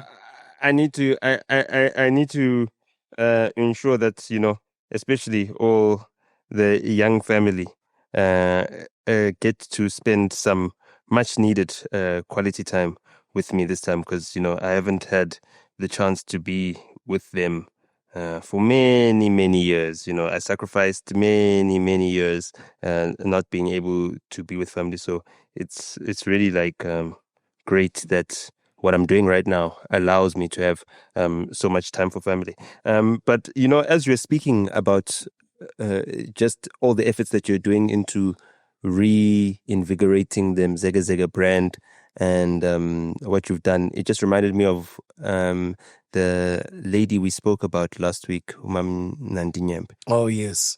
You know what I mean? And I saw an interview of hers on Sunday World. Okay. As well. No, I actually read an article. I saw the interview, but I mean, the article was basically like a Susie Orman article, I won't lie, about advice, especially for artists that have been in the industry for a long time. And also from watching her interview, you know, she said some things like, you know, Yena, she can't open up an OnlyFans. And she didn't say those words, but she said, you know, Yena, she can't do that. I ngeka visiting, or, you know what I mean, to get money. And people care about the followers and the influencers. Mzakes doesn't have an Instagram account. Mzakes doesn't have a Twitter account. Mzakes doesn't have a TikTok account. But Mzakes has got a restaurant now. So how does one advise, especially those from the generation prior to you, even those within your generation, going forward in how they can use their brands to make a meaningful income for themselves, you know, as they get older or as they become less active in whatever it was that was their primary career, whether it was acting, whether it was playing sports, you know what I mean, whether it was being a presenter, whatever it is that brings you into the public eye, you know, like for you, what would you say is certain things that you think everyone should know to motivate them to turn themselves into a product brand, you know, themselves, to make themselves a product, or to make brands, I mean, to make products using their brands to market them? That's a very good question. You know, I remember I was young, an older brother of mine, 5 years, 6 years older than me, TK English. I was in politics, really doing well. TK, every time when we were busy building TS Records at the time, he used to say, Mfana githi, asigichimisa ama-hits njengabo bonke. Build my brands. One day, now, whatever happens, God forbids in the future, mhlawumbe now sasipani together, mara ngifuna ukuthi noma sesingasasipani sonke, whatever happens, ugrand, uyi-brand, ungakhona ukuziphilisa. Asenze the same ngama-artists eswasana ku-TS. Whatever happens ngomculo, another year banama-hits, another year banawo ama-hits, or maybe it's 20 years later sebakhulile, asibancede ukuthi baba ama-brands. Whether abasibonge in future, whatever happens, but let's pour onto them such that when they become brands, they're able to do any deal, they're able to walk into any door, they can speak to anyone, minister, politicians, business people. They can command a following in their community, etc. At the time, there was no social media. Little did we even know in the future there'll be a social media, right? But you could have easily maybe said even at the time, they would easily capitalize on the social media following that they would have at the time, even though their music is no longer popping. How many American artists that you know who don't have hits anymore, But when you go to their social media platforms, they are followed by millions of people. Another one will tell you he's in real estate. Another one will tell you he's owning juice companies. Sting. Yeah, no Sting. Sting no policy sanarina singers. Sure. Yeah, I'm just saying singers. Yeah. Anga post on Instagram. Yeah, because he's got a loyal captive fan base. It's right? a strong brand. Last week, I was interviewing on Radio 2000 twins. There used to be two sets of twins. You remember twins? Shona Pansi. I think I might know them. Yeah. I think I might. Yeah. Oh yes. Yes. They've done well, by the way. Yeah. They're really successful in business. Really well off. Yeah. Like really well. Is it a twin thing? Because even the Revolution Boys have done well in business. Major League, you have done well. Twins on Decks have done well. And quietly. Some of them are no longer in the spotlight, but they're quietly doing business. Yama twins and something. Koni nyoga Yama twins. Please, yeah. So for me, the advice is that while you're still hot, build yourself as a brand, create a network of relationships, and there's something called a deposit of favors. Because when you're hot, sometimes you don't have to give people money, but just appearing at someone's wedding or at someone's child's birthday or someone's school or podcast, like what you do, you never know what that person is going to become in the future or the role they're playing in society. Exactly, right? So because you've got that traction, you've got that mileage, you've got that love for the, from the people. Whatever you do for people, people appreciate it. It's not something in line. People never forget that. At a later stage, when you're no longer releasing hits, maybe you're older, even tired to be on the road and touring. Those are the favors that now you've been depositing. Now it's time for you to withdraw. Some of them you might just not go there into that ATM and withdraw, but they themselves withdraw unto you. Hey, do you remember such and such a year? Do you remember when you did an appearance at my wedding? Hey, do you remember such and such a year my child was doing a matric dance? You came through and you were their date. Do you remember? You know what I mean? So that's when you're able to then open up conversations, strike deals, even open up business opportunities. Caesar. We did his Sweet 16. Yeah, you and Questa. Right? Yeah, he was friends with my cousin Ubuntle. Yeah, but relationship no TK. No, but I'm saying like my little cousin and his son, they went to the same schools. My little cousin now plays for Kaizer Chiefs. Nice. And then Usiza is on the road promoting his new single. Yeah, he's going to burn your hot single. Yeah. Oh, by the way, it's a hot single, guys. Kamalayo Isaga. He's singing at the top. Caesar's got a hot single, guys. Go check it out on TikTok. His name is Caesar, Ciza. It's called The Saga. No, it was very nice because I don't know who sent him to me when he was starting his career to discuss his first recording deals and everything else. But I assumed that he'd get that all from his dad, but maybe his dad was busy. I was shocked.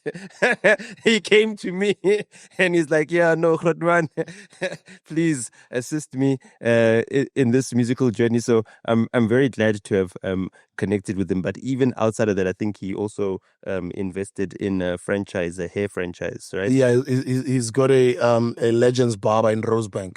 The Rosebank Legends Barber, next to Game, next to Chicken Lickin', that's his. Oh, nice. Yeah. So the boy is already a businessman. Yeah. Even though he's young, he's in his early 20s. Yeah. So that's my advice, bro. So that you're able to then work and make money off of this brand, but look after the brand. I mean, when last did I release a hit record? But when last did you have until today, bro, like I'm still relevant in South Africa. But I'm just saying, like, you forget hit records because that's even later. I think you released most of your albums before you shot the final episode of Friends Like These, right? Yeah. I think your last album was before Friends Like These. Yeah, so I'm just saying, like, imagine when last were you on Friends Like These? Exactly, and even now, I only just got a new national mainstream radio show just last year. But for 10 years, I was surviving off of a brand that I built in my youth. Why? Because I looked after the brand, because I looked after people. I had to make sure that I'm humble to my supporters. I showed them love. I gave back whenever I could.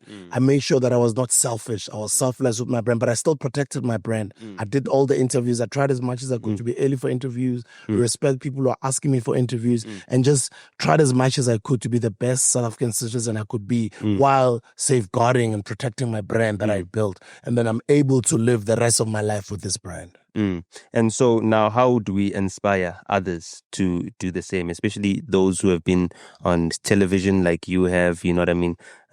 We've seen many actors coming out with their Capitec cards in hand, asking for assistance. And now it's gotten so rampant that some of them are even too ashamed to ask for help for anything, even if it's an emergency, just because there's a stigma around it. How do we help them help themselves? And these advices that I've just said.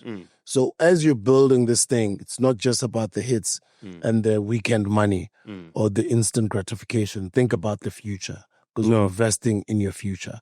And as you're making a little bit of money here and there while you're still hot, then you can think about long-term things like houses. The easiest thing, even though you don't understand finances, you don't know a lot of people, but you're making a little bit, there's a bit of income that comes in every week or every month.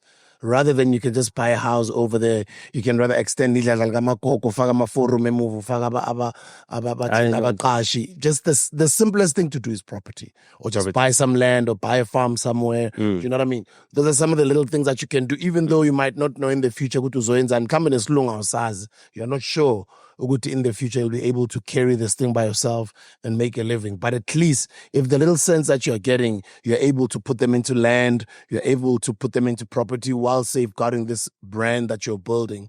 In the future, it will be able to look after you. It could look after your grandkids. Your grandkids. When you no longer have the any else. When you no longer have the any else, my man, he was my... You know the reason why we're doing with Ekasino Properties, we're doing the Ngonyama Lifestyle Estate. The first time I saw that was almost... Hold on, does it have anything to do with Ngonyama Trust? No, or is it inspired by it? Or is it just Ngonyama Trust leopard? Owns a lot of land in the KZN. I'm talking about... You're talking under about, the Zulu Nation. Yeah, you're talking about any else, the golfer. Yes, I'm talking about Copperleaf. So I'm saying to you, back in the day, more than 15 to 20 years ago, Ernie Els was already doing estates. Yeah. And at that time, I was golf courses. I was at the prime of my entertainment career.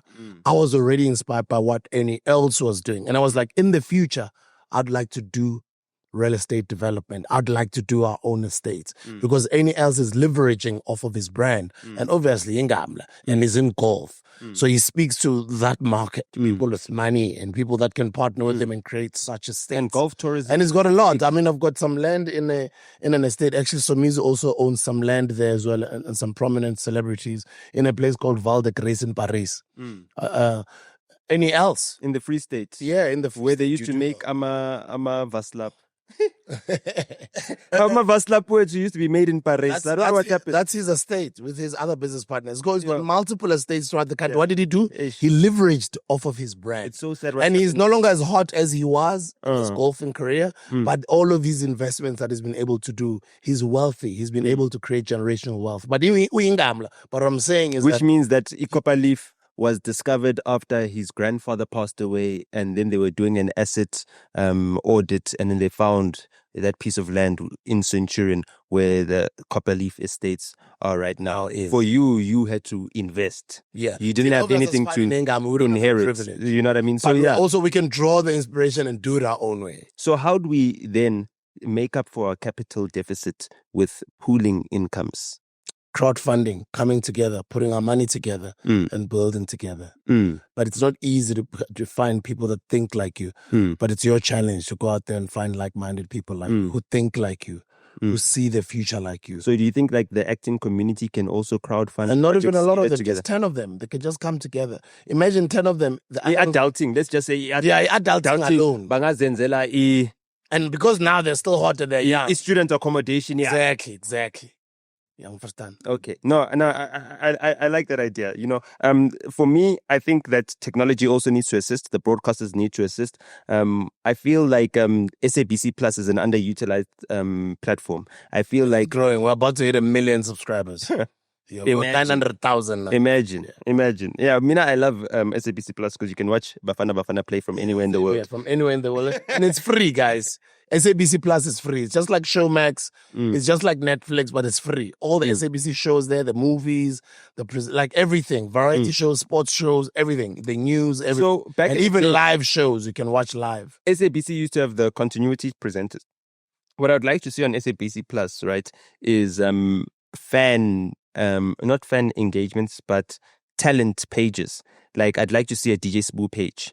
You know what I mean? I'd like to see the Skim Sum cast also having their own pages. If I'm a fan of DJ Sbu, I subscribe to DJ Sbu's SABC Plus profile. He puts up content on there. If there's content that I need to pay for and all that stuff, if he does live streaming like Kai Senat, I can also live stream on that app. And I think that super fans of personalities or talent on SABC is another lucrative cash cow that is being underutilized by the SABC, because the reverse of it is being done. They are taking people with influences, with numbers, with social media followings, right? And converting those social media followings to increase viewership or to increase awareness of their shows.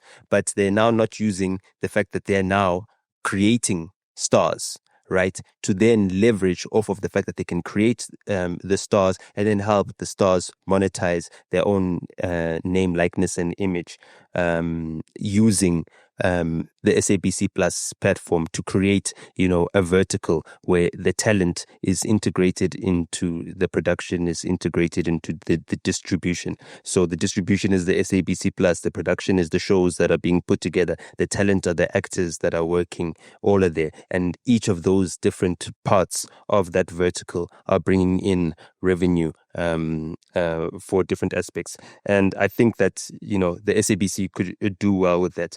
And I think they should be encouraged, because there's a new streaming platform that's coming, a South African streaming platform. It's called Signa Media. So Signa is in SIG SY. or SYNA. Yeah. Signa. Yeah. Okay, nice. Yeah. Sorry, my earphones are dead. Papa, Nalik Shutin. And say it. Yeah, Narbis. Okay. Yeah. So that's nice. Yeah, you speak Chitonga with your father. Yeah.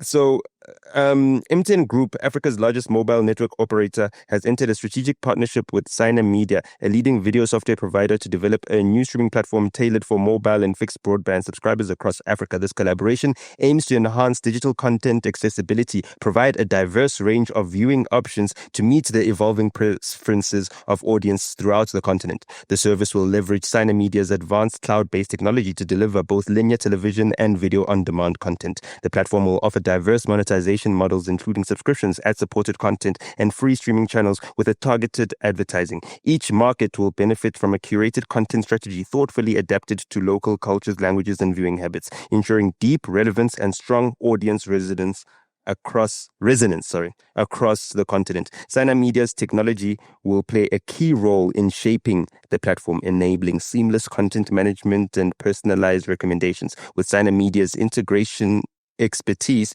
the platform will be built for reliability and scalability. So the group chief commercial officer at MTN Group said, "We see a unique opportunity to transform video consumption in Africa with high quality, accessible, relevant content. This partnership enables us to leverage cutting-edge technology and deep customer insights to enhance entertainment experiences and drive digital inclusion." I mean, it's long overdue. The content business is the business. The reason why we use Vodacom, MTN, Cell C, Telkom, Rain is for content. We use our data for the content. You know what I mean? And they're not taking advantage of that. Telecom, Ikeja. You name them. It's in Gonja time I was drive Masiwa in Gonja. Echo, yeah. You know what I mean? All of these companies are just so that we can have access to content. And that's why we're having the Starlink conversation. That's conversation is all about access to content. And the space sale and Starlink conversation is about connectivity. And the connectivity within the cell phone or cellular market is in the 4G space. The 5G space is a little bit more restrictive because it needs more capex and also the signal range. You know what I mean? For each of those 5G cell phone towers is a lot less as well. And with also sanctions on certain countries like Huawei, who create these cell phone towers, they've had suppressed demand. The suppressed demand means that they've got suppressed supplies because they're not able to sell into European and American markets, which are the more lucrative markets. And what that does is that it subsidizes our purchases, because when the European markets order products from China with their very strong currency, what they're then able to do is that they're able to put currencies that are very attractive to the Chinese, and the Chinese are able to use the greater profits in those more developed Western markets to give us discounts in less developed markets with weaker currencies. So we haven't seen the 5G expansion that we should have seen had there not been sanctions on companies like Huawei. I mean, before there were sanctions on companies like Huawei, Rain was putting up 5G towers everywhere. You know what I mean? Without even having people subscribed to their services. They were able to put that capex in without making any proper revenue. So it's very important that we see a lot more of these mobile operators getting into, what did you call them? You call them the technical name. What, the MVNOs?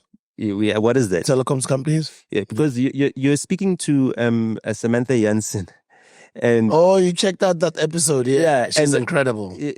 Well, yeah, she's incredible. Yes. Not about her, but not about her. Yes, but I'm actually thinking about what I'm actually wanting to say. Yeah. Not her husband. I need her husband. Yeah. Because they've got a drive-through healthcare. No, not about the drive-through. He specializes in genomes. He studies genes. Yes. That's what we need him. Yeah. We need him to explain. He's a doctor. Actually, he must come to the show. He must explain the Neanderthal genes. He's the expert in that. That's what he must come here to. That's what I was like, now I know. So we need Samantha Janssen's husband to help us with that. But what I was speaking about is with these new satellite connectivity services, whatever, telecommunications companies, they're competing for the 4G market, right? And the cell phone networks, in terms of people making phone calls, we use so many different apps right now. There's people who use WhatsApp call. Back in the day, before WhatsApp call, there was Viber and all these other things that we can use to make calls on the internet. So the telephone business, is becoming obsolete right now. As soon as we can have internet connectivity everywhere, then everybody can be calling through WhatsApp and whatever. It's only Americans that love calling on their phones because they pay a monthly subscription and they've got free unlimited calls. You know what I mean? So when you call someone in America using WhatsApp, they're like, yo, we're in America. Why are you calling me on WhatsApp? You know what I mean? Yeah. So here in South Africa, we call on WhatsApp, we call on whatever it is, and that's what people are using their cell phones for. So I want to see more investment from these mobile operators within the content space. I want to see them setting up their own Kick. I want to see them setting up, what did they call, Twitch? You know what I mean? MTN is starting its own Twitch. Yeah? You understand what I'm saying? Must start twitching. And I want SABC. Couple more. Kapor. Jasper Nyova's best friend. He just started streaming. And I'm like, he's the first guy. No. What do you mean? Umbona in person? Yeah. That would be dope for him to. No, I was with him just now. Invite him to the show. Okay, no, cool. Yeah, I'll invite dope, man. I'll invite him. I just wanted to congratulate him. For starting to stream. Yeah, congratulations. Congratulations also Maraza is streaming. Yeah, he's been. Maraza's got the best stream in the country for now. Currently. I want to see that stream on SABC Plus. I hear you. You understand what I'm saying? I want to.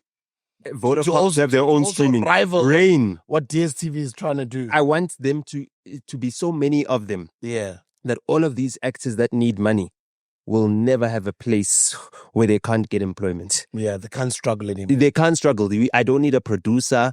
Whether the producer is paying us enough. There was this controversy with Bakwena Productions, where they were struggling to pay some of their actors for their productions and some of their suppliers as well. Okay. Well, I mean, they just ran out of money. The operational costs ballooned in the course of the production, and then they ran out of money to make payroll and all those other things. And it's a very complicated production business, and there were calls from people to say, hey, these people are struggling to pay their actors and whatever, let's blacklist them from the SABC. And I don't want that to happen. You know what I mean? We don't need any production companies to be blacklisted for non-payment, but we need to ensure that whatever is done to enhance the financial controls of the commissioners of shows at either of the broadcasters, whether it be SABC, DSTV, E-Media, either of them, right, are so well put together that at no point in time should we hear a year, 3 months, 10 years after a production that anyone was shortchanged, and are so well put together that 10 years from now, all the talent are able to receive residuals and residual income on that. So that's why I was really encouraged by this announcement. I saw it on my friend Deza. Deza's timeline, because he left DSTV and MultiChoice and he's now working at MTN, you know what I mean, in the strategic department. So congratulations to him for that. Congratulations to Kapo, since you mentioned him. He's done something for Showmax, he's done something for Netflix as well. He's doing some shows, he's streaming, guys are getting promotions out there, the employable ones, the ones with the nice CVs. So congratulations to everyone that we see progressing in this space. And as more and more people start making content and start joining what we're doing here, I hope that they'll be encouraged by this Mzakes Kitchen story to productize their influence. Mr. Beast has done it. Mr. Beast is complaining because he gets his cocoa from Ghana and the rest of the world, and now there's going to be import tariffs. So your beasts, what do they call it? The beastly what? No, the beast, Mr. Beast, the chocolate bars. Yeah, they're going to be a little bit more expensive. But hopefully, Mr. Beast can start moving all of his production to America so that he can give people cheaper products. And hopefully we can also charge tariffs on the countries that are running massive deficits with us. So we fistables, so we can bring jobs back to South Africa. I'd really love to see jobs back in South Africa. I'd like this cotton to have been grown in Africa, for this denim to have been made in Africa, you know what I mean, to have machined, all of this, whatever ink is being used here, all of this, this aluminium, I know it comes from South Africa because I see aluminium being shipped out of Richards Bay every year. So, we need all of this so that we can all be working and we can all afford to order ourselves a 250 Rand platter at Mzakes Kitchen. As I'm wrapping it up, I just want to give a plug to my brother, Caesar Mpofu Walsh. A live recording next week for Freedom Day. The live event has got Permanent Mashaba and Oprimaship is there as well. Ukoko Oprimaship is there as well. It's at Artistry in Johannesburg, but it's tickets are available on skybookings.com. So join SMWX's first ever live event ahead of Freedom Day. In times of crisis, this is poised to be a fascinating set of discussions on our country. Freedom Day live event, the 25th of April, 2025, from 4:30 until 9 Tambam at Artistry in Sandton, Johannesburg, at the Black Brick Hotel. I've spoken to the late, great Ricky Rick's wife. May so rest in peace, my brother. And I told her that as Mzakes Kitchen would like to buy a stall at Cotton Fest, which is happening also the same weekend. Not this week. This week is our holiday weekend for Good Friday. You're opening. We're opening Mzakes Kitchen. And the following week, there's this event, SMWX, but there's also Cotton Fest. So I spoke to her and I said, is there still stalls available? Would like to buy a stall as Mzakes Kitchen. And I would like to be there and activate our Mzakes Kitchen brand and also sell to some of you, our audiences, because we're going to be there vibing, enjoying the music, the performances and the artists, and also celebrating the great legacy of Ricky Rick. Because I kind of feel what we're doing with the Mzakes, sort of what they're doing with Ricky Rick's legacy resonates with what we're doing with the Mzakes legacy. That, as artists, as I was saying to you earlier, that even in our absence, our families and our wives can continue to sort of generate some sort of income through the brands that we've built through our hard work while we were alive. as opposed to back in the day when artists just started with nothing and they had to ask for donations. Things have changed. Now you can build a brand and formalize and build structures and systems such that your family is able to look after themselves and bring up the kids and pay all of this expensive school fees in your absence. But Zega will appear on some of our future events that we will be doing. So hopefully our deal does go well. We do get a stall at Cotton First, and we will be activating Mzakes Kitchen over there. Yeah, have great events, guys. Look after yourselves. Drive safely. Be sober-minded. Have fun, but do have responsible fun. Drive safely to Limpopo, my brother, and those that are going to be buying Mzakes Kitchen, enjoy it. I want them sumbuluko. Umsombuluko umzimba uqinile. Oh, umsombuluko mkhodu. Yeah. Basically, umsombuluko is Monday in isiZulu. Oh, okay. So that's the reason why that the meal is umkhodu. So the mkhodu is called umsombuluko. So meaning mkhodu Monday. Yeah, nice. Okay, no. Umsumbuluko. And amanglina because it's amanglina is you know it's the legs, right? Yeah. Inyawo, amanglina What do inyawo. you call them? It's just jampisela le korokoti. Amanglina. Fine, we're gonna recycle it. Amanglina is 2 series. Oh, 2 series, yeah. Laba banganayo imoto ba understand. Yeah, I say 2 series. 2 series. Yeah. And especially here, like right where we're recording, my 2 series has gone up and down Church Street. So when you so young, like you grew up around there. Yeah, I've done a lot of mileage on this Church Street. You know what I mean? And then the liquor store down the road on Church Street, that's where my dad gets his wine. Liquor store, sure. Yeah, it's where my dad gets his wine. You know? So yeah. I love you, bro. Thank you very much. Have a great weekend. Have a great weekend and all the best. Danko. Shout out to everyone that's getting Mzakes Kitchen. The team is ready, bro. They're like Mr. D on Spaza Eats and on Swiper, Uber Eats, Mr. D. Swiper is coming soon, but Uber Eats, Spaza Eats, Mr. D. It's available this Easter weekend, you know, and yeah, let's start it with The them. team is like, how many orders do you think we're gonna make the first day? Do you think maybe 100, 200? I'm like, what? I just want to do over 1,000. What you talk about? I'm just worried. I'm thinking about how long are you going to be able to serve orders? You know what I mean? No, bro. The whole day. Like, are you going to have enough stock? But let me tell you what's beautiful. Okay. Is that we're on a campaign to get young people who are unemployed. And with Matric, we've got motorbikes for them. We're going to train them. Oh. Get them cell phones. Make sure they're connected. And bazo deliver, you know. So we're offering people jobs out there. And also our young people that are cooking, our chefs. They're going to be busy, bro. It's going to be busy. So the shy countdown. Next thing you need to that's Pumas.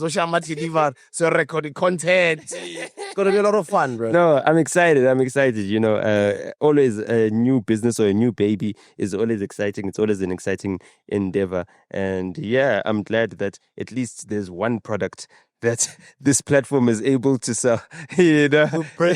Yeah, that started here. And it's going to look after all of us. Not to say that this one is... everyone. This one is getting promoted. Imofire is getting promoted here, yes, but this came before this platform. Yeah. This came because of this platform. Yeah, exactly. You understand? So that's and that's another lesson for guys to learn. McG gave birth to Chilla's Punch. He gave birth to... And Chilla's Punch is now advertising on DSTV. Right, They're choosing a new Big Brother you know what I mean, bro? to be their ambassador. Big Brother contestant to be the ambassador. You know what I mean? So there's so much that you guys, as you build a platform... I think you guys also did well by sponsoring Miss South Africa. Yeah. Because more fun. You put that seed in people's minds that, oh, damn, I've got Chilla's Punch.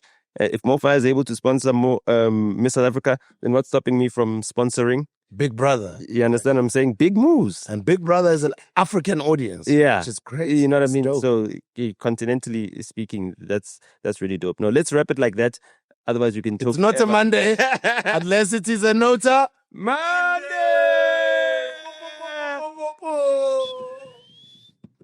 Dago. Cha.